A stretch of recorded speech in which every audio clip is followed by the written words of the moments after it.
اور یہ بات یاد رکھیں, the foundation of رزق is تقوی. ہمارے جو رزق کی فاؤنڈیشن ہے نا وہ تقوی کی بنا پہ ہے. جو شخص چاہتا ہے اس کا رزق بڑھے, جو شخص چاہتا ہے کہ اس کا رزق میں برکت آئے, جو شخص چاہتا ہے کہ اس کا رزق میں کنٹینیوٹی آئے, وہ اللہ کا تقوی اختیار کرے. کیونکہ وَمَن يَتَّقِ اللَّهَ يَجْعَل لَهُ مَخْرَجًا وَيَرْزُقْهُ مِنْ حَيْثُ لَا يَحْتَسِبُ. جو بھی اللہ کا تقوی اختیار کرتا ہے اللہ اس کے لیے مخرج بنا دیتے ہیں, اس کو وہاں سے رزق اور روزی دیتے ہیں جہاں سے اس نے کبھی امیجن نہیں کیا ہوتا. یاد رکھیں جو رزق ہے نا ہمارا, وہ اسی طرح اللہ تعالیٰ نے لکھا ہے جس طرح ہماری موت لکھی ہے. موت ہمیں مل آ کے رہنی ہے. کیا موت ایک سیکنڈ آگے اور ایک سیکنڈ پیچھے ہو سکتی ہے؟ نہیں ہو سکتی. ایک سیکنڈ اور آگے اور پیچھے موت نہیں ہو سکتی. اسی طرح سے رزق بھی ہمارا 1 روپیہ اوپر اور 1 روپیہ نیچے نہیں ہو سکتا, جو ہمیں مل کے رہنا ہے. اللہ کے نبی فرمایا صلی اللہ علیہ وسلم فرمایا کہ have taqwa of Allah subhanahu wa ta'ala and seek it beautifully. Seek what? Rizq. Beautifully. Because what is with Allah subhanahu wa ta'ala can only be attained through his pleasure and obedience. And don't let its delay cause you to sin. اس رزق کا جو delay ہے تو ہمیں گناہ پہ مجبور نہ کر دے. رزق تمہیں مل کے رہے گا. ایک شخص تھا جو کہ عرب کی بات ہے کنویں میں گر گیا. لوگ آئے, ریسکیو ٹیمز آئیں, اسے کنویں سے نکالا گیا اور پوچھا تم کنویں میں کیسے گر گئے؟ تو اس نے کہا کہ بس میں چل رہا تھا, سمہاؤ مجھے نظر نہیں آیا اور میں اس کنویں میں گر گیا. تو اس نے کہا اچھا بیٹھ جاؤ, ریلیکس کرو, دودھ پیو. اس نے اپنا وہ دودھ پیا اور سبحان اللہ کنویں میں گرنے کے بعد بھی اس کو کوئی چوٹ وغیرہ نہیں آئی ہوئی تھی. اس نے وہ دودھ پیا اور کچھ قدم چلا اور مر گیا. یہ ایک شیخ, نوٹیبل شیخ بتا رہے تھے. سبحان اللہ, وہ جو دودھ کا گلاس تھا وہ اس کے رزق میں لکھا ہوا تھا.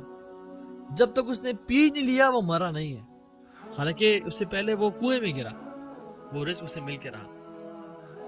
اسی طرح سے جس طرح موت آ کے رہنی ہے اس طرح رزق بھی مل کے رہنا ہے. سعودی عربی میں ایک کنسٹرکشن ورکر تھا جو کہ 7 سٹوری بلڈنگ سے گرا. 7 سٹوری بلڈنگ سے گرا. And when he fall on the pathway, subhanallah, to people's surprise, he was all fine. کچھ اس کو scratches آئے لیکن he was good. Maybe he fall in a way کہ وہ نیچے کوئی sand پڑی ہوئی تھی یا کیا تھا, he was all right. اور لوگ تو حیران ہوئے اور کہا کہ یار تو میرا نے نئی زندگی دی ہے. تو اس نے کہا ہاں مجھے نئی زندگی ملی ہے, let me buy some drinks for you. And while he went to the grocery shop and purchased some drinks, اور واپس آ رہا تھا, the car hit him and he passed away. کیونکہ اس کی موت کچھ سیکنڈز پہلے نہیں لکھی ہوئی تھی اور اس کی موت وہاں پہ نہیں لکھی ہوئی تھی. اس کی موت کچھ سیکنڈز بعد یہاں پہ لکھی ہوئی تھی, یہیں پہ آ کے مرا. جس طرح موت لکھی گئی نا, اللہ نے اسی حساب سے رزق لکھا ہے, مل کے رہے گا.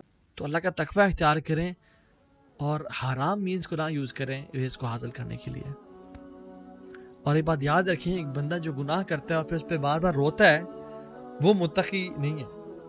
متقی وہ انسان ہے جو گناہوں سے بچتا ہے.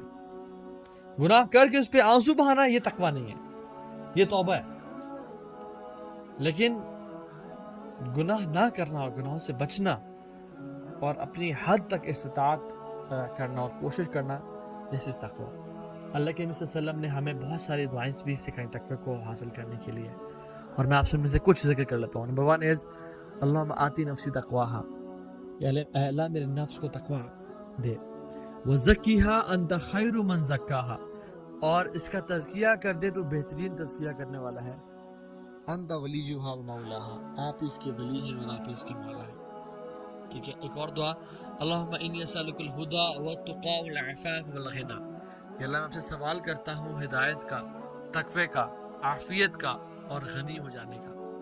ایک اور دعا ہے, ربنا هب لنا من ازواجنا وذریاتنا قرۃ اعین واجعلنا للمتقین اماما, اور ہمیں متقیوں کا امام بنا دے.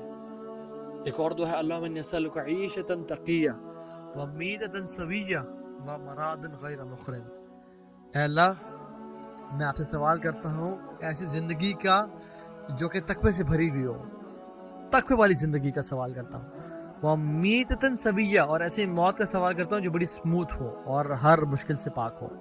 ومراد غیر مخرن, اور ایسی دعا جو کہ رد نہ کی جائے, اس کا سوال کرتا ہوں. دس از فرسٹ وظیفہ. جان لیں کہ صرف تسبیح پڑھنے سے, صرف یہ جو ہمارے فیک اور جو ہے نا فیبریکیٹڈ وظیفے بنے ہوئے ہیں پاکستان میں اسپیشلی اور سب کانٹیننٹ میں، جن کو لوگ لاکھوں کے حساب سے کر رہے ہیں، اگر حدیث سے ثابت نہیں ہے تو ان سے کوئی فرق نہیں پڑے گا.